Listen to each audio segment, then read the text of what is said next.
সন্মুখত পোহৰৰ উৎসৱ দীপাৱলী আৰু এই দীপাৱলী পেকখনত এতিয়া ব্যস্ত হৈ পৰিছে মৃৎশিল্পসকল।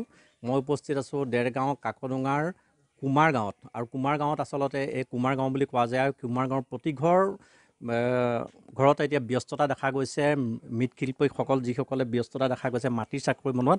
আৰু মই এঘৰ উপস্থিত আছোঁ বৰ্তমান দেখা গৈছে এইসকল মহিলাসকলে আচলতে মহিলা পুৰুষ সকলোৱে এনেধৰণে আচলতে ব্যস্ত হৈ পৰিছে দীপাৱলী প্ৰাকখনত, কাৰণ এইটোৱে বছৰৰ তেওঁলোকৰ সময়, যিটো সময়ত তেওঁলোকে এনেধৰণে চাকি নিৰ্মাণ কৰি পেলাই বছৰটোৰ কাৰণে উপাৰ্জন কৰিবৰ এটা সুবিধা পায়। মই অকণমান জানিব বিচাৰিম, আপোনালোকৰ ব্যস্ততা দেখা গৈছে বৰ্তমান আপোনালোকে কেনেধৰণে কি কৰিছে আপোনালোকে এতিয়া ধৰক? আমাৰ এই দীপাৱলীৰ সময়ত এই জীৱিকাটোৰ ওপৰতে আমাৰ ঘৰ চলা হয়। ঘৰ চলে আপোনালোকে সকলো কৰে নেকি? সকলো আমাৰ ইয়াতে ব্যস্ত এতিয়া। এতিয়া দিনে ৰাতিয়ে কৰিছে নেকি আপোনালোকে? দিনে ৰাতিয়ে বুলি ক'লেও বেয়া নহয় ৰাতিপুৱাৰ পৰা গধূলিলৈকে এইটো কামতে আমি ব্যস্ত হৈ থাকোঁ।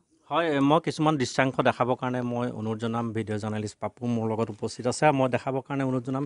এনেধৰণে আচলতে মাটিৰ চাকি তেওঁলোকে নিৰ্মাণ কৰিছে আৰু নিৰ্মাণ কৰি পেলাই তেওঁলোকে এনেধৰণে প্ৰস্তুত কৰিছে, ৰ'দত দিছে আৰু বিভিন্ন ধৰণে আচলতে তেওঁলোকে ব্যস্ত হৈ পৰিছে। ঘৰৰ প্ৰতি ঘৰ, এই অঞ্চলৰ প্ৰতি ঘৰ মানুহৰ আচলতে যিসকল মানুহ আছে সকলোৱে ব্যস্ততা দেখা যায় এই সময়ত, কাৰণ বছৰটোৰ কাৰণে তেওঁলোকে এইটো সময়তে উৎপাদন কৰে মাটিৰ চাকি আৰু এই মাটিৰ চাকি বিক্ৰী কৰিয়ে তেওঁলোকে বছৰটোৰ কাৰণে তেওঁলোকে উপাৰ্জন কৰিব পাৰে।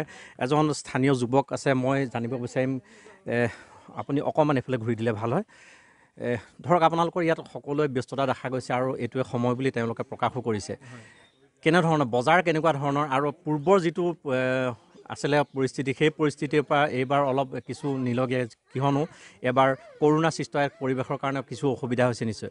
কেনেধৰণে কৈছে আপোনালোকে বিক্ৰী কেনেকুৱা ধৰণৰ হ'ব, কেনেকুৱা ধৰণৰ পৰিৱেশটো বৰ্তমান পাইছে এইবাৰ? নাই, এইবাৰ তেওঁলোকৰ যথেষ্ট অসুবিধা হৈছে আমাৰ মানুহখিনি। মানে কি হৈছে, আপোনাৰ আগৰ যিখিনি চাকিৰ বজাৰ আছিলে সেই চাকি বজাৰখিনি সম্পূৰ্ণ নাইকিয়া হৈ গৈছে। আৰু কথা হ'ল কি, এতিয়া মানে আমাৰ মানুহখিনি এনেকুৱা হৈছে যিকোনো জেগাত আমাক বহিবলৈ নিদিয়ে বা উঠাই পঠিওৱা নিচিনা কিছুমান বজাৰত তেনেকুৱা কিছুমান পৰিস্থিতিৰ সৃষ্টি হৈছে। ধৰক যেনে যোৰহাট জিলাত বা আপোনাৰ যোৰহাট টাউন, গোলাঘাট টাউন এনেকুৱা জেগাবিলাকত মানে কি হয়, আমাক উঠাই পঠিওৱা নিচিনা কৰে।